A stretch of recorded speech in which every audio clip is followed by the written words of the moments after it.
Right right మళ్ళీ వస్తాను sir. మనతోటి ఫోన్ లైన్లో డాక్టర్ పాకనాటి కృష్ణ శ్రవంత్ గారు ఉన్నారు. కృష్ణ శ్రవంత్ గారితో మాట్లాడదాం. శ్రవంత్ గారు నమస్తే అండి. నమస్కారం బ్రహ్మనాయుడు గారు.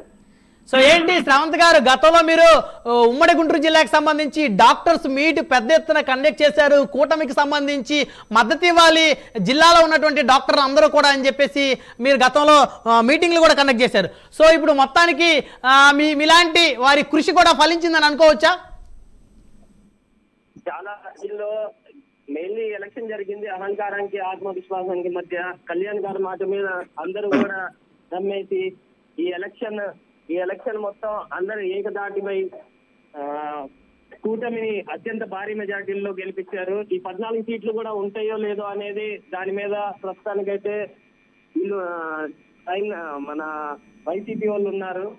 దాన్ని కూడా ఆ సీట్లు కూడా దాటి ఇంకా ఊహించని రిజల్ట్ వచ్చిద్దనే దాని మీద మాకు అనిపిస్తుంది. అలానే నరసరావుపేట 10,000 నుంచి 20,000 మెజార్టీతో గెలవబోతున్నారు.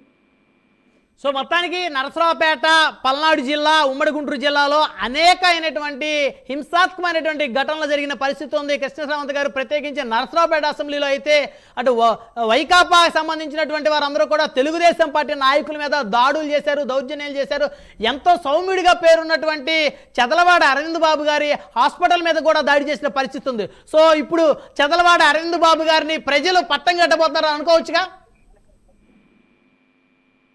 బ్రహ్మనాయుడు గారు అంచివేసి అందరినీ కూర్చోబెడితే ఎవరికైనా ఎప్పుడైనా ఆ బెలూన్ బర్స్ట్ అవ్వాలండి. ఆ బెలూన్ బర్స్ట్ అయింది. ఆ బెలూన్ బర్స్ట్ అయితే బయటకు వచ్చేదన్నీ విస్ఫోటనాలే. అలానే బర్స్ట్ అయింది. ఇది ఇక్కడితో ఆగదు.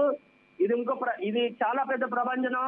ఇప్పటికైనా సరే అందరూ కూడా అహంకారాన్ని కానీ ఇవన్నీ వదిలేసి కళ్యాణ్ గారు చెప్పినట్టు అందరినీ కలుపుకుంటూ చంద్రబాబు నాయుడు గారు వీళ్ళందరూ కూడా నేషనల్ లెవెల్లో అలయన్స్ ఎలా ఫామ్ అవ్వాలో, ఒక కూటమి ఎలా ఫామ్ అవ్వాలి, పర్ఫెక్ట్ ఓట్ షేర్ ఎలా ట్రాన్స్ఫర్ అవ్వాలనేది క్లియర్ గా చూపించారు. ఇది దేశ రాజకీయాల్లోనే ఒక చరిత్రగా నిలవబోతుందండి. రైట్ రైట్ ధన్యవాదాలు కృష్ణ శ్రవంత్ గారు ఫోన్ లైన్లోకి అందుబాటులోకి వచ్చినందుకు. సో మొత్తానికి మీలాంటి డాక్టర్లు చేసినటువంటి కృషి ఏదైతే ఉందో ఉమ్మడి గుంటూరు జిల్లాలో మీరు నిర్వహించినటువంటి మీటింగులు కానీ, మీరు చేసినటువంటి సపోర్ట్ కానీ, ఆ కూటమికి సంబంధించి పెద్ద ఎత్తున వైకాపాకి ఏమాత్రం కూడా భయపడకుండా సో అది నెరవేరుతున్నట్లయితే కనపడతా